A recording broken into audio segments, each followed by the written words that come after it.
ಪ್ರೀತಿಯ ಮಕ್ಕಳೇ, ನಿಮಗೆಲ್ಲರಿಗೂ ವಂದನೆಗಳು. ಹೇಗಿದ್ದೀರಾ? ಚೆನ್ನಾಗಿದ್ದೀರಿ ತಾನೆ? ನಾವು ಆಹಾರದ ಘಟಕಗಳ ಬಗ್ಗೆ ಕೆಲವು ವಿಷಯಗಳನ್ನು ಕಲ್ತಿದ್ದೇವೆ ಅಲ್ವಾ? ಆ ವಿಷಯಗಳನ್ನು ಅಳವಡಿಸ್ತಾ ಇದ್ದೀರಿ ನಿಮ್ಮ ಆಹಾರ ಕ್ರಮದಲ್ಲಿ, ಹೌದಲ್ಲ? ಒಮ್ಮೆ ನೆನಪಿಸುವ, ಯಾವುದೆಲ್ಲ ಆಹಾರದ ಘಟಕಗಳ ಬಗ್ಗೆ ನಾವು ಈವರೆಗೆ ಚರ್ಚೆ ಮಾಡಿದೆವು? ಪ್ರಥಮವಾಗಿ ಶರ್ಕರ ಪಿಷ್ಟ, ಚೈತನ್ಯ ಉತ್ಪಾದಕರು ಅಂತ ಕರೀತಾರೆ. ಸಾಕಷ್ಟು ಚೈತನ್ಯವನ್ನು ನೀಡುತ್ತದೆ. ಧಾನ್ಯಗಳಲ್ಲಿ, ಗಡ್ಡೆಗೆಣಸುಗಳಲ್ಲಿ ಧಾರಾಳ ಇರುವಂತಹ ಒಂದು ಪೋಷಕಾಂಶ. ಆಮೇಲೆ ಪ್ರೋಟೀನ್ನ ಬಗ್ಗೆ ಕಲಿತೆವು. ತರಕಾರಿಗಳಲ್ಲಿ, ಹಣ್ಣು ಹಂಪಲುಗಳಲ್ಲಿ ಇರುವಂತಹ ಒಂದು ಆಹಾರದ ಪೋಷಕಾಂಶ ಘಟಕ, ಬೆಳವಣಿಗೆಗೆ ಸಹಕರಿಸುವಂತಹ ಪೋಷಕಾಂಶ ಅಲ್ವಾ? ಶರೀರ ನಿರ್ಮಾಪಕರು ಅಂತ ಇದನ್ನು ಕರೀತಾರೆ. ಆಮೇಲೆ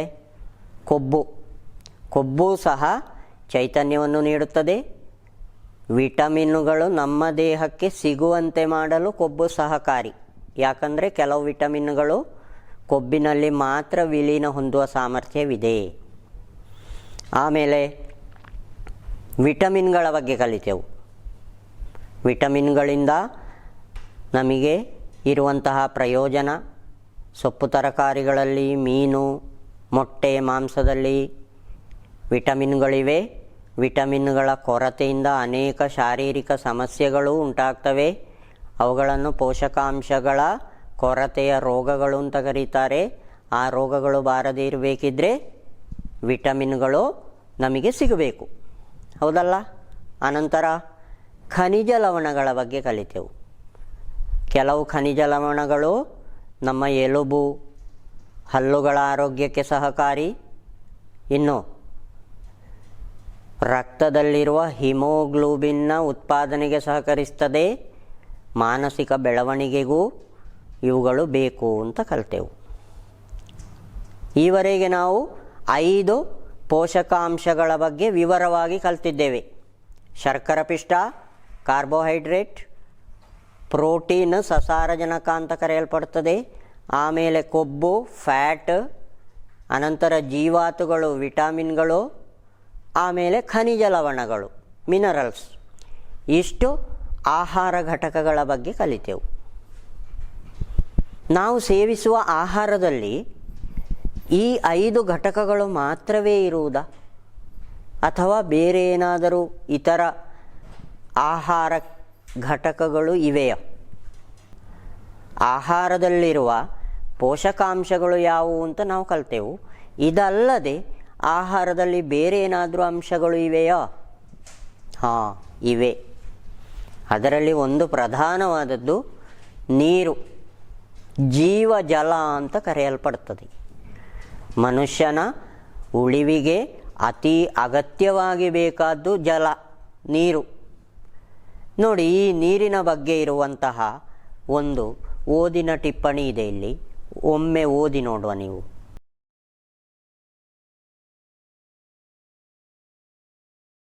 ನೀರಿನ ಬಗ್ಗೆ ಅನೇಕ ವಿಷಯಗಳನ್ನು ಇಲ್ಲಿ ಹೇಳಲಾಗಿದೆ, ಹೌದಲ್ಲ? ಏನೆಲ್ಲ ಹೇಳಲಾಗಿದೆ? ನಮ್ಮ ಶರೀರದಲ್ಲಿ 3/2 ಭಾಗವೂ ಕೂಡ ನೀರೇ ಇರುವುದಂತೆ. ಅದರಲ್ಲೂ ರಕ್ತದಲ್ಲಿ 90% ನೀರು ಇದೆ.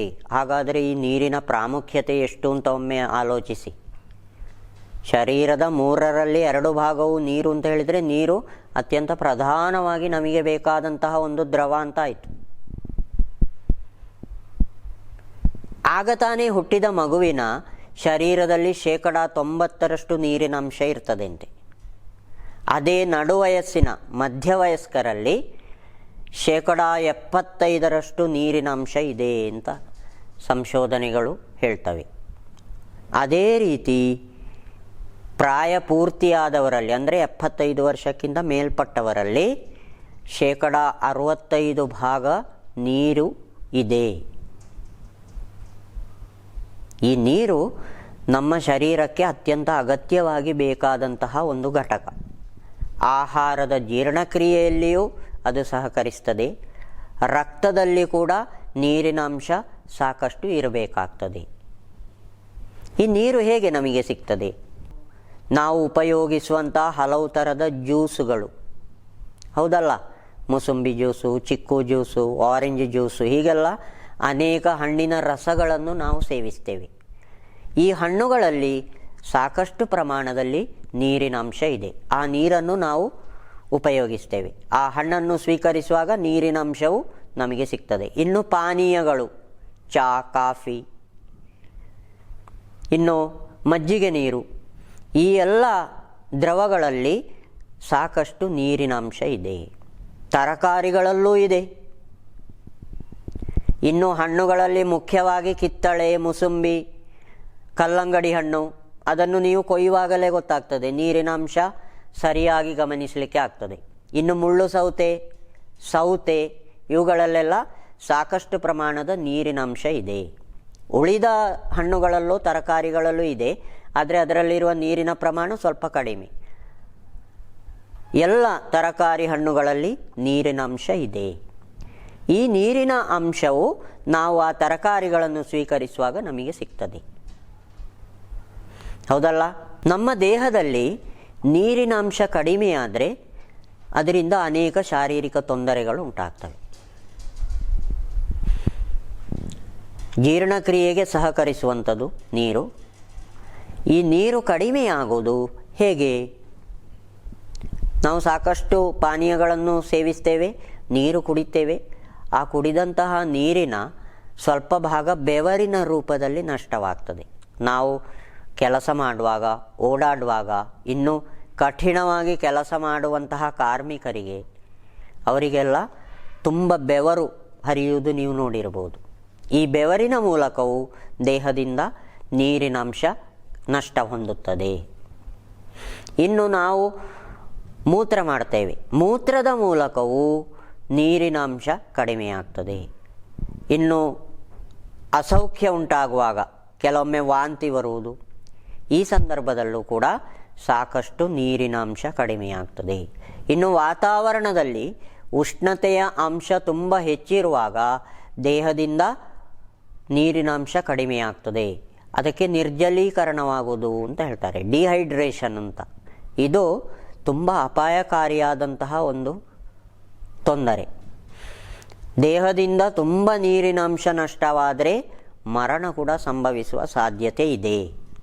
ಆದುದರಿಂದ ನಾವು ದೇಹಕ್ಕೆ ಬೇಕಾದಷ್ಟು ನೀರಿನ ಅಂಶವನ್ನು ಸೇವಿಸಲೇಬೇಕು. ಈ ನೀರು ಎನ್ನುವುದು ಒಂದು ಪೋಷಕಾಂಶ ಇರುವಂತಹ ಘಟಕ ಅಲ್ಲ, ಪೋಷಕೇತರ ಘಟಕ ಅಂತ ಹೇಳ್ತೇವೆ ಇದನ್ನು. ಇದು ದೇಹಕ್ಕೆ ಯಾವುದೇ ಚೈತನ್ಯವನ್ನು ನೀಡದಿದ್ದರೂ ದೇಹದ ಶಾರೀರಿಕ ಚಟುವಟಿಕೆಗಳಿಗೆ ಪೂರಕವಾಗಿ ಕೆಲಸ ಮಾಡ್ತದೆ. ಆದುದರಿಂದ ನೀರನ್ನು ಜೀವಜಲ ಅಂತ ಹೇಳಿದ್ದು. ನಮಗೆ ಆಹಾರ ಸೇವಿಸದೆ ಕೆಲವು ದಿವಸಗಳವರೆಗೆ ನಿಲ್ಬೋದು, ಆದರೆ ನೀರು ಸೇವಿಸದೆ ಹೆಚ್ಚು ಸಮಯ ನಿಲ್ಲಲಿಕ್ಕೆ ಬಹಳ ಕಷ್ಟ. ಆದ್ದರಿಂದಲೇ ನಮಗೆ ಹೇಳಲಿಕ್ಕೆ ಸಾಧ್ಯ ಉಂಟು, ನೀರು ಒಂದು ಪ್ರಧಾನವಾದ ಘಟಕ. ಇದು ಕೂಡ ನಮ್ಮ ಶರೀರಕ್ಕೆ ಅಗತ್ಯ. ಬೇರೆ ಘಟಕಗಳ ಬಗ್ಗೆ ನೋಡಿ, ಈ ಟಿಪ್ಪಣಿಯನ್ನೊಮ್ಮೆ ಗಮನಿಸಿ.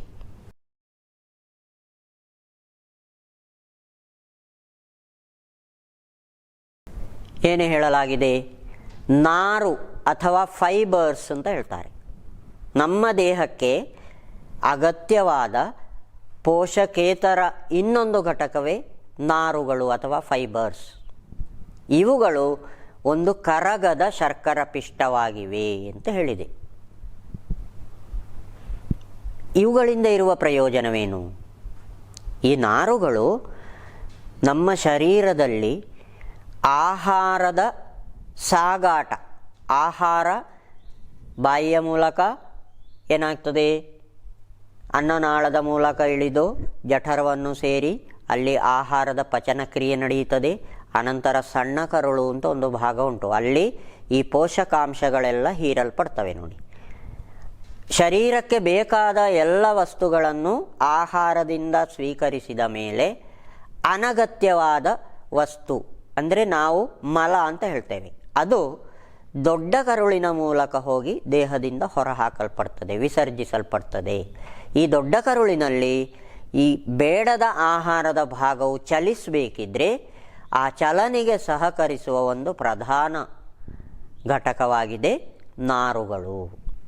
ನಾರುಗಳು ಪೋಷಕಾಂಶವನ್ನು ನೀಡದೇ ಇದ್ದರೂ ಈ ಅನಗತ್ಯ ವಸ್ತುಗಳನ್ನು ದೇಹದಿಂದ ಹೊರಹಾಕುವಲ್ಲಿ ಪ್ರಧಾನ ಪಾತ್ರ ವಹಿಸ್ತವೆ. ಈ ನಾರುಗಳು ಕಡಿಮೆಯಾದರೆ ಮಲಬದ್ಧತೆಯೆಲ್ಲ ಉಂಟಾಗುವ ಸಾಧ್ಯತೆಗಳು ಇವೆ. ನಾರುಗಳು ಹೃದ್ರೋಗವನ್ನು ಕಡಿಮೆ ಮಾಡುವಲ್ಲಿ ಪ್ರಧಾನ ಪಾತ್ರ ವಹಿಸ್ತವೆ ಅಂತ ಇತ್ತೀಚೆಗಿನ ಸಂಶೋಧನೆಗಳು ಹೇಳ್ತವೆ. ಆದುದರಿಂದ ನಾರು ಇರುವ ಆಹಾರ ವಸ್ತುಗಳನ್ನು ಕೂಡ ನಾವು ಸೇವಿಸಬೇಕು. ತೌಡು ನೀವು ಕೇಳಿರ್ಬೋದು, ದನಗಳಿಗೆಲ್ಲ ಹಿಂಡಿಯ ರೂಪದಲ್ಲಿ ಕೊಡುವಂತಹ ತೌಡು, ಹೌದಲ್ಲ? ಹಿಂದೆಲ್ಲ ಭತ್ತದಿಂದ ಅಕ್ಕಿ ತಯಾರಿಸಲಿಕ್ಕೆ ಭತ್ತವನ್ನು ಕುಟ್ಟುತ್ತಾ ಇದ್ರು, ಕುಟ್ಟಿ ಅಕ್ಕಿ ಮಾಡಿ ಆ ಅಕ್ಕಿಯನ್ನು ಉಪಯೋಗಿಸ್ತಾ ಇದ್ರು. ಭತ್ತವನ್ನು ಕುಟ್ಟುವಾಗ ತೌಡಿನ ಅಂಶ ಕೂಡ ಅದರಲ್ಲಿ ಸೇರಲ್ಪಟ್ಟಿದೆ ಆಯಿತು. ಆ ಅಕ್ಕಿಯನ್ನು ನಾವು ಸ್ವೀಕರಿಸುವಾಗ ಈ ನಾರಿನ ಅಂಶ ಕೂಡ ನಮಗೆ ಸಿಗ್ತಾ ಇತ್ತು. ಯಾಕಂದರೆ ತೌಡಿನಲ್ಲಿ ಧಾರಾಳ ಪ್ರಮಾಣದ ನಾರಿನಾಂಶ ಇದೆ, ಅದು ನಮಗೆ ಸಿಗ್ತಾ ಇತ್ತು. ಈಗ ಏನಾಗಿದೆ ಅಂತ ಹೇಳಿದರೆ, ನಾವು ಉಪಯೋಗಿಸುವ ಅಕ್ಕಿಯೆಲ್ಲ ಪಾಲಿಶ್ಡ್ ರೈಸ್ ಅಂತ ಹೇಳ್ತಾರೆ. ಅದನ್ನು ಮಿಲ್ಲುಗಳಲ್ಲಿ ಕೊಟ್ಟು ಅದರಲ್ಲಿರುವ ತೌಡಿನ ಅಂಶವನ್ನು ಪೂರ್ಣ ಹೋಗಲಾಡಿಸಿ ನಮಗೆ ಸಿಗುವಂತಹ ಅಕ್ಕಿ, ಅದರಲ್ಲಿ ಈ ನಾರುಗಳ ಅಂಶ ಕಡಿಮೆ ಇರ್ತದೆ. ಇನ್ನು ಹಣ್ಣುಗಳಲ್ಲಿ, ಮುಖ್ಯವಾಗಿ ಪೇರಳೆಯಲ್ಲಿ ಧಾರಾಳ ಪ್ರಮಾಣದ ನಾರಿನಾಂಶ ಇದೆ. ಈ ಹಣ್ಣುಗಳನ್ನು ಉಪಯೋಗಿಸಿದರೆ ನಮ್ಮ ದೇಹದಲ್ಲಿ ನಾರಿನಾಂಶ ಸಾಕಷ್ಟು ದೊರೆಯುವಂತೆ ಇದು ಸಹಕರಿಸ್ತದೆ. ಪರೋಟ ನೀವೆಲ್ಲ ತಿಂದಿರಬಹುದು. ಈ ಪರೋಟವನ್ನು ಮಾಡಲಿಕ್ಕೆ ಉಪಯೋಗಿಸುವಂಥದ್ದು ಮುಖ್ಯವಾಗಿ ಮೈದಾ ಹುಡಿ. ಇನ್ನು ಬೇಕರಿ ತಿಂಡಿಗಳಲ್ಲಿ ಧಾರಾಳವಾಗಿ ಉಪಯೋಗಿಸಲ್ಪಡುವ ಒಂದು ವಸ್ತು ಮೈದಾ. ಈ ಮೈದಾವು ಯಾವುದೇ ರೀತಿಯ ನಾರುಗಳನ್ನಾಗಲಿ ಇತರ ಪೋಷಕಾಂಶಗಳನ್ನಾಗಲಿ ಹೊಂದಿಲ್ಲದಂತಹ ಒಂದು ವಸ್ತು. ಈ ಮೈದಾದ ಉಪಯೋಗವು ನಮ್ಮ ದೇಹಕ್ಕೆ ಯಾವುದೇ ರೀತಿಯ ಸಹಾಯವನ್ನು ಮಾಡುವುದಿಲ್ಲ. ಆದರೆ ಹೆಚ್ಚು ಇಷ್ಟಪಡುವಂತಹ ತಿಂಡಿಗಳೆಲ್ಲ ಮಾಡಲ್ಪಟ್ಟದ್ದು ಈ ಮೈದಾದಿಂದ ನೋಡಿ. ಆದ್ದರಿಂದ ಈ ಮೈದಾದ ಉಪಯೋಗವು ಸಾಕಷ್ಟು ಪ್ರಮಾಣದಲ್ಲಿ ಕಡಿಮೆ ಮಾಡಬೇಕಾದ್ದು ಅತಿ ಅಗತ್ಯ. ಮೈದಾವು ನಾರುಗಳಾಗಲಿ ಇತರ ಪೋಷಕಾಂಶಗಳನ್ನಾಗಲಿ ಹೊಂದಿಲ್ಲದಂತಹ ಒಂದು ವಸ್ತುವಾದ ಕಾರಣ ಮೈದಾವನ್ನು ಕಡಿಮೆ ಉಪಯೋಗಿಸುವುದು ಆರೋಗ್ಯದ ಹಿತದೃಷ್ಟಿಯಿಂದ ಒಳ್ಳೆಯದು. ಇಲ್ಲಿರುವಂಥ ಈ ಚಿತ್ರವನ್ನೊಮ್ಮೆ ಗಮನಿಸಿ.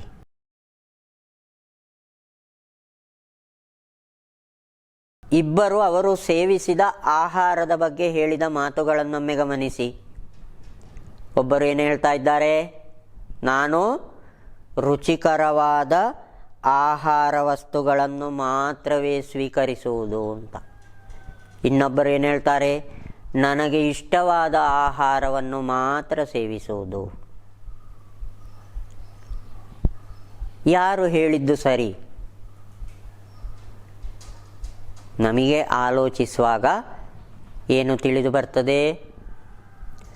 ರುಚಿಕರವಾದ ಆಹಾರವನ್ನು ಸೇವಿಸಿದ್ರು, ಇಷ್ಟವಾದ ಆಹಾರವನ್ನು ಸೇವಿಸಿದ್ರು ದೇಹಕ್ಕೆ ಸಾಕೋ? ಅದು ಸಾಲದು ಅಲ್ವಾ? ರುಚಿಕರವೂ ಇಷ್ಟವಾದುದು ಮಾತ್ರ ಸೇವಿಸಿದರೆ ದೇಹಕ್ಕೆ ಸಾಲದು.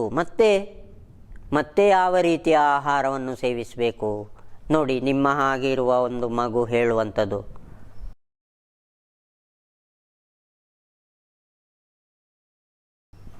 ಏನು ಹೇಳ್ತಾ ಇಲ್ಲ ಅಲ್ವಾ? ಅಲ್ಲೆಲ್ಲ ಏನು ಬಿಟ್ಟಿದ್ದಾರೆ? ಡ್ಯಾಶ್ ಡ್ಯಾಶ್ ಬಿಟ್ಟಿದ್ದಾರೆ. ಕೋಣೆ ಖಾಲಿಯಾಗಿದೆ. ಅಲ್ಲಿ ನೀವು ಯಾವ ರೀತಿಯ ಆಹಾರವನ್ನು ಸೇವಿಸಬೇಕು ಅಂತ ನೀವು ಬರಿಬೇಕು. ಬರಿತೀರಲ್ಲ, ನಿಮ್ಮ ವಿಜ್ಞಾನ ಪುಸ್ತಕದಲ್ಲಿ ಕೂಡ ಅದನ್ನು ದಾಖಲಿಸಬೇಕು. ಇಷ್ಟವಾದ ಮತ್ತು ರುಚಿಕರವಾದ ಆಹಾರವನ್ನು ತಿಂದರೆ ಸಾಕೋ, ಅಲ್ಲ ಯಾವ ರೀತಿಯ ಆಹಾರವನ್ನು ತಿನ್ನಬೇಕು ಅದರ ಬಗ್ಗೆ ನೀವು ಆ ಮಗು ಏನು ಹೇಳ್ತದೆ ಎನ್ನುವುದನ್ನು ಬರಿಬೇಕು. ನಿಮ್ಮ ಹಾಗೆ ಇರುವ ಒಂದು ಮಗು ಹೇಳೋದು, ನಿಮಗೀಗ ಯಾವ ರೀತಿಯ ಆಹಾರವನ್ನು ಸ್ವೀಕರಿಸಬೇಕು ಅಂತ ಗೊತ್ತಿದೆ, ನಿಮಗೆ ಬರೆಯಬಹುದು ಅದು, ಹೌದಲ್ಲ? ನಾವು ಆಹಾರದಲ್ಲಿರುವ ಪೋಷಕಾಂಶಗಳು ಅದೇ ರೀತಿ ಪೋಷಕೇತರ ಘಟಕಗಳನ್ನು ಕೂಡ ತಿಳಿದೆವು. ಈಗ ನಮಗೆ ಯಾವ ರೀತಿಯ ಆಹಾರ ಸ್ವೀಕರಿಸಬೇಕು ಎನ್ನುವುದರ ಬಗ್ಗೆ ಸ್ಪಷ್ಟವಾದ ಒಂದು ಚಿತ್ರಣ ಸಿಕ್ಕಿತು, ಹೌದಲ್ಲ? ಎಲ್ಲ ಪೋಷಕಾಂಶಗಳಿರುವ ಆಹಾರವನ್ನು ಸೇವಿಸುವುದು. ಈಗ ಇನ್ನೊಂದು ಪ್ರಶ್ನೆ, ಎಷ್ಟು ಸೇವಿಸಬೇಕು? ಶರ್ಕರ ಪಿಷ್ಟ ಬೇಕು, ಪ್ರೋಟೀನ್ ಬೇಕು, ವಿಟಮಿನ್ ಬೇಕು, ಖನಿಜ ಲವಣಗಳು ಬೇಕು, ಕೊಬ್ಬು ಬೇಕು, ಎಷ್ಟು ಬೇಕು ಅದು ತಿಳಿಬೇಕಿದ್ರೆ ನಿಮ್ಮ ಪುಸ್ತಕದಲ್ಲಿರುವ ಈ ಚಿತ್ರವನ್ನೊಮ್ಮೆ ಗಮನಿಸಿ.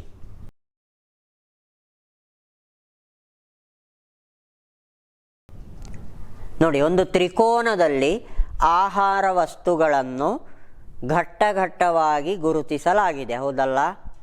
ಕೆಳಭಾಗದಲ್ಲಿ ಏನನ್ನು ಕೊಟ್ಟಿದ್ದಾರೆ? ಅಲ್ಲಿರುವ ವಸ್ತುಗಳು ಶರ್ಕರ ಪಿಷ್ಟ ಇರುವಂತಹ ವಸ್ತುಗಳನ್ನು ಕೊಡಲಾಗಿದೆ, ಹೌದಲ್ಲ? ಅದು ತುಂಬ ಸ್ಥಳದಲ್ಲಿ ವಿಸ್ತರಿಸಲ್ಪಟ್ಟು ಕೊಡಲ್ಪಟ್ಟಿದೆ. ಅದರಿಂದ ಏನು ತಿಳ್ಕೊಳ್ಬೋದು? ಧಾರಾಳ ಶರ್ಕರ ಪಿಷ್ಟ ಇರುವ ವಸ್ತುಗಳನ್ನು ನಾವು ಸೇವಿಸಬೇಕು ಅಂತ ಅದರ ಅರ್ಥ. ಅದಕ್ಕಿಂತ ಸ್ವಲ್ಪ ಕಡಿಮೆ ಪ್ರಮಾಣದ್ದು ಅದರ ಮೇಲೆ ಗುರುತಿಸಲ್ಪಟ್ಟಿದೆ. ಅದು ಯಾವುದು? ತರಕಾರಿಗಳು, ಹಣ್ಣು ಹಂಪಲುಗಳು. ಇವುಗಳಲ್ಲೆಲ್ಲ ಏನಿದೆ? ಇವುಗಳಲ್ಲಿ ಪ್ರೋಟೀನ್ ಇದೆ. ಶರ್ಕರ ಪಿಷ್ಟದಷ್ಟು ಅದು ಸ್ವೀಕರಿಸಬೇಕಾಗಿಲ್ಲ. ಅದೇ ರೀತಿಯಲ್ಲಿ ಮೇಲಕ್ಕೆ ಹೋದ ಹಾಗೆ ಏನಾಗ್ತದೆ? ನಾವು ಸೇವಿಸುವ ಆಹಾರದ ಘಟಕಗಳ ಪ್ರಮಾಣ ಕಡಿಮೆಯಾಗ್ತಾ ಹೋಗ್ತದೆ. ಅದನ್ನೇ ಇನ್ನೊಂದು ರೀತಿಯಲ್ಲಿ ಕೂಡ ಗುರುತಿಸಿದ್ದಾರೆ ನೋಡಿ.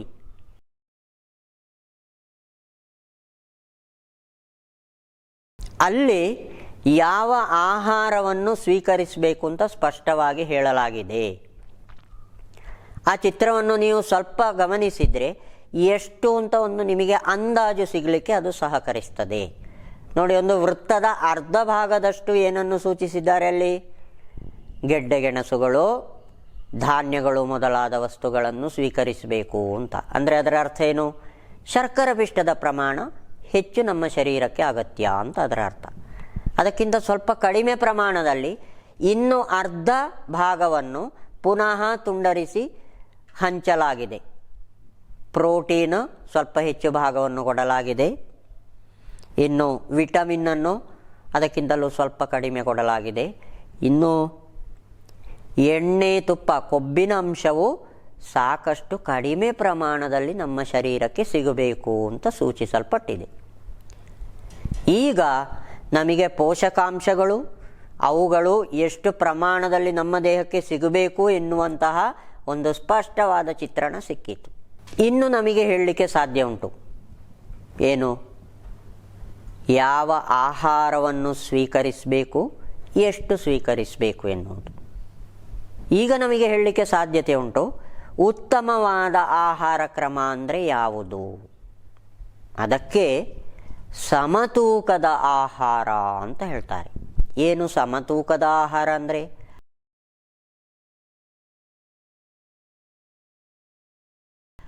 ಆಹಾರವನ್ನು ತೂಕ ಮಾಡಿ ತಿನ್ನುವುದು ಅಂತ ಅರ್ಥವ? ಅಲ್ಲ. ನಮ್ಮ ಶರೀರಕ್ಕೆ ಬೇಕಾದ ಎಲ್ಲ ಪೋಷಕಾಂಶಗಳು ಒಳಗೊಂಡಿರುವಂತಹ ಆಹಾರವನ್ನು ಸಮತೂಕದ ಆಹಾರ ಅಂತ ಹೇಳ್ತಾರೆ. ಈಗ ಯಾವ ರೀತಿಯ ಆಹಾರ ಸ್ವೀಕರಿಸಬೇಕು ಅಂತ ಹೇಳಿದರೆ, ನಾವು ಎಲ್ಲ ಪೋಷಕಾಂಶಗಳು ಸಾಕಷ್ಟು ಪ್ರಮಾಣದಲ್ಲಿ ನಮ್ಮ ಶರೀರಕ್ಕೆ ಸಿಗುವಂತೆ ಇರುವಂತಹ ಆಹಾರವನ್ನು ಸ್ವೀಕರಿಸಬೇಕು. ಅಂದರೆ ಏನು? ಸಮತೂಕದ ಆಹಾರವನ್ನು ಸೇವಿಸಬೇಕು ಅಂತ ಅರ್ಥ. ನಾವು ಪ್ರತಿನಿತ್ಯ ಸೇವಿಸುವ ಆಹಾರವು ಸಮತೂಕದ ಆಹಾರವೋ ಅದನ್ನು ತಿಳಿಬೇಕು ನಮಗೆ, ಹೌದಲ್ಲ? ಇಲ್ಲಿ ನೋಡಿ,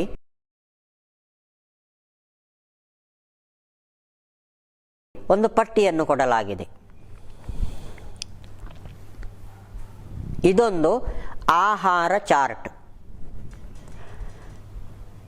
3 ಜನ ಮಕ್ಕಳು ಒಂದು ದಿವಸದಲ್ಲಿ ಬೆಳಗ್ಗೆ, ಮಧ್ಯಾಹ್ನ ಮತ್ತು ರಾತ್ರಿ ಉಪಯೋಗಿಸಿದ ಆಹಾರ ಕ್ರಮವನ್ನು ಅಲ್ಲಿ ಕೊಡಲಾಗಿದೆ. ಅವರು ತಯಾರಿಸಿದ ಒಂದು ಆಹಾರ ಚಾರ್ಟ್ ಅದು. ಈ ಚಾರ್ಟನ್ನು ಗಮನಿಸಿದರೆ ಯಾರ ಚಾರ್ಟ್ ಉತ್ತಮವಾಗಿದೆ, ಆಹಾರ ಕ್ರಮ ಉತ್ತಮವಾದ್ದು ಯಾರ್ದು ಗಮನಿಸಿ ಅಂತೆ. ಈಗ ನಿಮಗೆ ಹೇಳಲಿಕ್ಕೆ ಸಾಧ್ಯ ಉಂಟು ಅದು, ಹೌದಲ್ಲ? ಯಾರ ಆಹಾರ ಕ್ರಮ ಒಳ್ಳೆಯದು? ಹಾಂ, ಯಾರ್ದು? ಅನಿಲ್ ತಯಾರಿಸಿದ ಆಹಾರ ಕ್ರಮ ಉತ್ತಮವಾಗಿದೆ. ಅದು ಒಂದು ಸಮತೂಕದ ಆಹಾರವಾಗಿದೆ, ಹೌದಲ್ಲ? ಹೇಗೆ ನೋಡಿ, ಸಾಕಷ್ಟು ಶರ್ಕರ ಪಿಷ್ಟ 3 ಹೊತ್ತು ಕೂಡ ಅವನು ಉಪಯೋಗಿಸ್ತಾನೆ. ಇಡ್ಲಿ, ಅನ್ನ, ತರಕಾರಿ ಇವುಗಳಲ್ಲೆಲ್ಲ ಸಾಕಷ್ಟು ಪ್ರಮಾಣದ ಶರ್ಕರ ಪಿಷ್ಟ ಇದೆ. ಇನ್ನು ಪ್ರೋಟೀನ್ ಕೂಡ ಸಿಗ್ತಾ ಉಂಟು. ತರಕಾರಿಗಳನ್ನು ಸಾಕಷ್ಟು ಉಪಯೋಗಿಸ್ತಾನೆ, ಹಣ್ಣು ಹಂಪಲುಗಳನ್ನು ಉಪಯೋಗಿಸ್ತಾನೆ. ಇನ್ನು ವಿಟಮಿನ್ಗಳು ಮತ್ತು ಖನಿಜ ಲವಣಗಳು ಸಿಗ್ತಾ ಉಂಟು, ಹಣ್ಣುಗಳನ್ನು ಉಪಯೋಗಿಸ್ತಾನೆ, ಹೌದಲ್ಲ? ಕೊಬ್ಬಿನ ಅಂಶ ಕಡಿಮೆ ಸೇವನೆ ಮಾಡಬೇಕು ಅಂತ ಹೇಳಿದೆ. ಅದೇ ಪ್ರಕಾರ ಅವನು ಸಾಸಿವೆ, ಒಗ್ಗರಣೆಗೆ, ಸಾಂಬಾರಿಗೆಲ್ಲ ಒಗ್ಗರಣೆಗೆ ಉಪಯೋಗಿಸುವ ಸಾಸಿವೆ, ಅದೇ ರೀತಿ ಎಣ್ಣೆ, ಕಡಿಮೆ ಪ್ರಮಾಣದ ಕೊಬ್ಬನ್ನು ಕೂಡ ಉಪಯೋಗಿಸ್ತಾನೆ ಅಂತಾಯಿತು. ಉಳಿದವರ ಆಹಾರ ಕ್ರಮ ಸಮತೂಕವನ್ನು ಹೊಂದಿಲ್ಲ. ಯಾಕೆ ನೋಡಿ, ಅಲ್ಲಿ ಶರ್ಕರ ಪಿಷ್ಟದ ಪ್ರಮಾಣ ಸಾಧಾರಣವಾಗಿ ಸರಿ ಇದ್ದರೂ ತರಕಾರಿಗಳನ್ನು, ಹಣ್ಣು ಹಂಪಲುಗಳನ್ನು ಅವರು ಕಡಿಮೆ ಉಪಯೋಗಿಸಿದ್ದಾರೆ. ಇದರಿಂದ ಏನು ತಿಳಿಬಹುದು? ಅವರಿಗೆ ಸಾಕಷ್ಟು ಪ್ರಮಾಣದ ಪ್ರೋಟೀನ್ ಮತ್ತು ವಿಟಮಿನ್ಗಳು ಸಿಗುವುದಿಲ್ಲ, ಹೌದಲ್ಲ? ಹೌದು. ಇದರಿಂದ ನಾವು ಒಂದು ಸಮತೂಕದ ಆಹಾರ ಚಾರ್ಟ್ ಅಂದರೆ ಏನು ಅಂತ ತಿಳಿಲಿಕ್ಕೆ ಸಾಧ್ಯತೆ ಇದೆ ನಿಮಗೆ.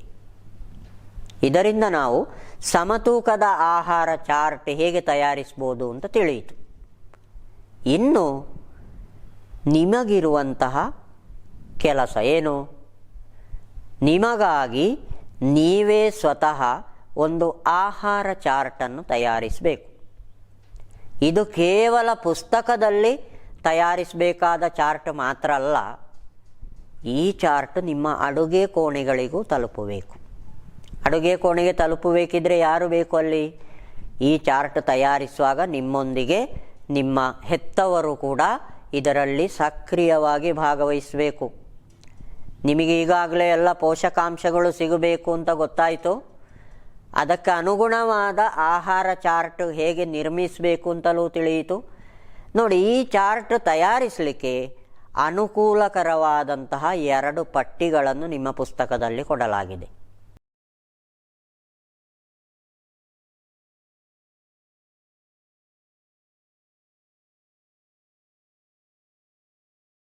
ಹೌದಲ್ಲ? ಈ ಪಟ್ಟಿಯನ್ನು ನೋಡಿ. 1ನೇ ಪಟ್ಟಿಯಲ್ಲಿ ವಿಟಮಿನ್ಗಳು ಮತ್ತು ಖನಿಜ ಲವಣಗಳ ಬಗ್ಗೆ ಹೇಳಲಾಗಿದೆ. ಆ ವಸ್ತುಗಳನ್ನೊಮ್ಮೆ ಗಮನಿಸಿ ನೋಡಿ ನೀವು. ಅದರಲ್ಲಿ ಕರಿಬೇವು ಅಂತ ಒಂದು ವಸ್ತು ಉಂಟು. ನಾವು ಹೆಚ್ಚಾಗಿ ಉಪಯೋಗಿಸುವಂಥ ಒಂದು ವಸ್ತು ಆದರೂ ಏನು ಮಾಡ್ತೇವೆ? ಆಹಾರ ಸೇವನೆ ಮಾಡುವಾಗ ಕರಿಬೇವು ಒಂದು ಬದಿಗೆ ತಳ್ಳಲ್ಪಡ್ತದೆ, ಹೌದಲ್ಲ? ನೋಡಿ ಆ ಕರಿಬೇವಿನಲ್ಲಿ ಏನೆಲ್ಲ ಉಂಟು ಅಂತ, ಎಷ್ಟೆಲ್ಲ ವಿಟಮಿನ್ಗಳು, ಎಷ್ಟೆಲ್ಲ ಖನಿಜ ಲವಣಗಳು ಇವೆ ಅಂತ. ಅದೇ ರೀತಿ ಕೆಸು, ಅದು ಕೂಡ ಹೆಚ್ಚಿನ ವಿಟಮಿನ್ ಮತ್ತು ಖನಿಜ ಲವಣಗಳನ್ನು ಒಳಗೊಂಡಂತಹ ಆಹಾರ ವಸ್ತು. ಇವುಗಳನ್ನೆಲ್ಲ ನಾವು ಸಾಕಷ್ಟು ಉಪಯೋಗಿಸಬೇಕಾದುದು ಅಗತ್ಯ, ಹೌದಲ್ಲ? ಹೌದು. ಎರಡನೇ ಪಟ್ಟಿಯನ್ನು ನೋಡಿ. ನಾವು ಉಪಯೋಗಿಸಬೇಕಾದಂತಹ ಹಣ್ಣು ಹಂಪಲುಗಳ ಒಂದು ಪಟ್ಟಿಯನ್ನೇ ಅಲ್ಲಿ ನೀಡಲಾಗಿದೆ. ನಾವು ಸಾಧಾರಣವಾಗಿ ಹಣ್ಣು ಹಂಪಲುಗಳನ್ನು ಅಪರೂಪಕ್ಕೆ ಸೇವಿಸುವುದು, ಹಾಗೆ ಆಗಬಾರ್ದು. ಆಗ ನಿಮಗೆ ಒಂದು ಸಂಶಯ ಬರ್ತದೆ, ಪ್ರತಿ ದಿವಸ ಆ್ಯಪಲ್ ದ್ರಾಕ್ಷಿ ಎಲ್ಲ ತರಬೇಕಿದ್ರೆ ತುಂಬ ಹಣ ಖರ್ಚು ಉಂಟಲ್ಲ. ಹಾಗಲ್ಲದು. ಪ್ರತಿ ದಿವಸ ನೀವು ಹಣ ಕೊಟ್ಟು ಹಣ್ಣು ಹಂಪಲುಗಳನ್ನು ತಂದು ತಿನ್ನಬೇಕು ಅಂತ ತಿಳ್ಕೊಳ್ಳೋದಲ್ಲ.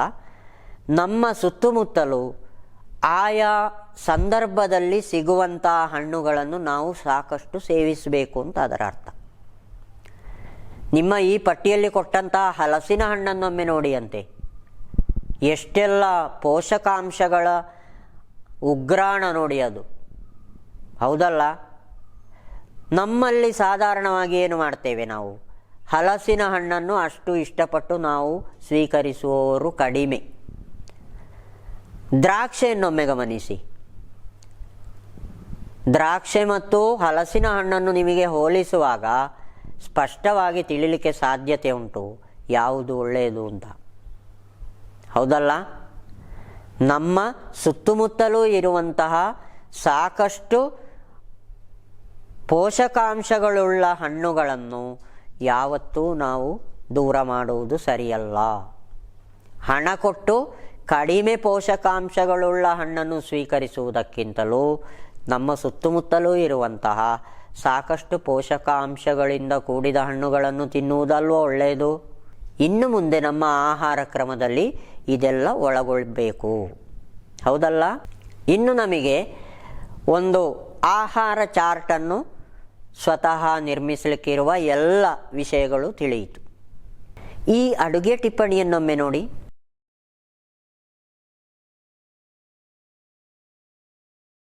ಅವಿಲು ತಯಾರಿಯ ಸಾಮಗ್ರಿಗಳು ಮತ್ತು ಹಂತಗಳನ್ನು ಕೊಡಲಾಗಿದೆ. ಅವಿಲು ತಯಾರಿಸುವುದು ಹೇಗೆ ಎನ್ನುವುದನ್ನು ಇಲ್ಲಿ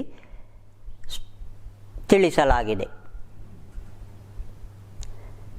ಅವಿಲಿಗೆ ಉಪಯೋಗಿಸುವ ವಸ್ತುಗಳನ್ನೊಮ್ಮೆ ಗಮನಿಸಿ ನೋಡಿ. ಅಲ್ಲಿ ಉಪಯೋಗಿಸುವಂತಹ ತರಕಾರಿಗಳಲ್ಲಿ ಹೆಚ್ಚಿನ ಎಲ್ಲ ಪೋಷಕಾಂಶಗಳು ಸೇರಲ್ಪಟ್ಟಿವೆ, ಹೌದಲ್ಲ? ಈಗ ನಿಮ್ಮ ಆಹಾರ ಚಾರ್ಟಿನಲ್ಲಿ ಇದು ಕೂಡ ಒಳಗೊಳ್ಳಬೇಕೋ ಬೇಡವಾ? ಬೇಕು. ಅವಿಲಿನಲ್ಲಿ ಹೆಚ್ಚಿನ ಪೋಷಕಾಂಶಗಳು ಕೂಡ ಇರುವುದರಿಂದ ಇದನ್ನು ಕೂಡ ನಾವು ಉಪಯೋಗಿಸುವುದು ಉತ್ತಮ. ನಮ್ಮ ಆಹಾರ ಚಾರ್ಟಿನಲ್ಲಿ ಅವಿಲು ಕೂಡ ಬರಬೇಕು, ಹೌದಲ್ಲ? ಆಹಾರವನ್ನು ನಾವು ಔಷಧವಾಗಿ ಉಪಯೋಗಿಸಬೇಕು. ರೋಗಗಳು ಬರುವಾಗ ಔಷಧವನ್ನು ಎಷ್ಟು ಜಾಗ್ರತೆಯಿಂದ ನಾವು ಉಪಯೋಗಿಸ್ತೇವೋ ಅದೇ ರೀತಿ ನಮ್ಮ ಶರೀರದ ಬೆಳವಣಿಗೆಗೆ, ಶರೀರದ ಎಲ್ಲ ಕ್ರಿಯೆಗಳು ಸರಿಯಾಗಿ ಜರುಗಬೇಕಿದ್ರೆ ಉತ್ತಮವಾದ ಸಮತೂಕದ ಆಹಾರ ಸಿಗಬೇಕು ನಮಗೆ. ಆಹಾರ ಸ್ವೀಕರಣೆ ಮಾಡುವುದು ಅಂದರೆ, ಆಹಾರವನ್ನು ಸೇವಿಸುವುದು ಅಂದರೆ ಔಷಧವನ್ನು ಸೇವಿಸಿದಂತೆ ಆಗಬೇಕು. ಅದರ ಬಗ್ಗೆ ಅಷ್ಟು ಜಾಗೃತೆಯಿಂದ ನಾವು ಎಲ್ಲ ಪೋಷಕಾಂಶಗಳು ಇರುವಂತಹ ಆಹಾರವನ್ನು ಸೇವಿಸಿದರೆ ಮಾತ್ರ ಇಂದಿನ ಮಕ್ಕಳೇ ಮುಂದಿನ ಜನಾಂಗ. ನೀವು ದೊಡ್ಡವರಾಗುವಾಗ ನಮ್ಮ ದೇಶ ಬಲಿಷ್ಠವಾಗಬೇಕಿದ್ರೆ ಅಲ್ಲಿ ಸುದೃಢ ಆರೋಗ್ಯವಂತ ಜನಾಂಗ ಬೇಕು. ಆ ಆರೋಗ್ಯವಂತರಾಗಬೇಕಿದ್ರೆ ನಾವು ಏನು ಮಾಡಬೇಕು? ಸರಿಯಾದ ಸಮತೂಕದ ಆಹಾರವನ್ನು ಸ್ವೀಕರಿಸಬೇಕು, ಹೌದಲ್ಲ? ನಿಮ್ಮ ಬೆಳವಣಿಗೆ ಆದಂತೆ ಆರೋಗ್ಯದಲ್ಲಿ ಯಾವುದೇ ವ್ಯತ್ಯಯ ಉಂಟಾಗಬಾರದು. ಉತ್ತಮ ಆರೋಗ್ಯವಂತ ಜನಾಂಗದ ರೂಪೀಕರಣಕ್ಕೆ ಈ ಎಲ್ಲ ವಿಷಯಗಳು, ಈ ಎಲ್ಲ ಪೋಷಕಾಂಶಗಳು ಅತಿ ಅಗತ್ಯ ಎಂಬುದನ್ನು ತಿಳಿದಿರಲ್ಲ? ಸರಿ ಪ್ರೀತಿಯ ಮಕ್ಕಳೇ, ಈ ಪಾಠದಲ್ಲಿ ನಾವು ನಮ್ಮ ಶರೀರಕ್ಕೆ ಬೇಕಾದಂತಹ ಪೋಷಕಾಂಶಗಳು, ಆ ಪೋಷಕಾಂಶಗಳುಳ್ಳ ಆಹಾರ ಪೋಷಕಾಂಶಗಳ ಕೊರತೆಯಿಂದ ಉಂಟಾಗುವ ಸಮಸ್ಯೆಗಳು, ಇನ್ನು ಸಮತೂಕದ ಆಹಾರ ಅಂದರೆ ಏನು, ಇಷ್ಟು ವಿಚಾರಗಳನ್ನು ವಿವರವಾಗಿ ಕಲಿತೆವು. ಇನ್ನು ನಿಮಗಿರುವಂತಹ ಹೆಚ್ಚಿನ ಕೆಲಸಗಳು, ನಿಮ್ಮ ಪಾಠಪುಸ್ತಕದ 71ನೇ ಮತ್ತು 72ನೇ ಪುಟಗಳಲ್ಲಿ ಮೌಲ್ಯಮಾಪನ ಚಟುವಟಿಕೆಗಳನ್ನು ನೀಡಲಾಗಿದೆ. ಅತ್ಯಂತ ಸರಳವಾದಂತಹ ಚಟುವಟಿಕೆಗಳು ಅವುಗಳು. ನೀವು ಈ ಪಾಠದ ಭಾಗಗಳನ್ನು ಪುನಃ ಒಮ್ಮೆ ನೋಡಿದಲ್ಲಿ ಬಹಳ ಸುಲಭವಾಗಿ ಬರೀಲಿಕ್ಕೆ ಸಾಧ್ಯತೆ ಇರುವಂತಹ ಚಟುವಟಿಕೆಗಳು. ಆ ಎಲ್ಲ ಚಟುವಟಿಕೆಗಳನ್ನು ಓದಿ ಅದಕ್ಕೆ ಸಮರ್ಪಕವಾದ ಉತ್ತರವನ್ನು ಬರೆದು ನಿಮ್ಮ ವಿಜ್ಞಾನ ಪುಸ್ತಕದಲ್ಲಿ ದಾಖಲಿಸಬೇಕು. ಜೊತೆಗೆ ನಿಮ್ಮ ವಿಜ್ಞಾನ ಅಧ್ಯಾಪಕರಿಗೂ ಅದನ್ನು ಕಳಿಸ್ತೀರಲ್ಲ. ಸರಿ, ಇಲ್ಲಿಗೆ ಆರೋಗ್ಯಕ್ಕಾಗಿ ಆಹಾರ ಎನ್ನುವಂತಹ ಈ ಪಾಠಭಾಗ ಮುಗಿಯಿತು. ಎಲ್ಲರಿಗೂ ವಂದನೆಗಳು.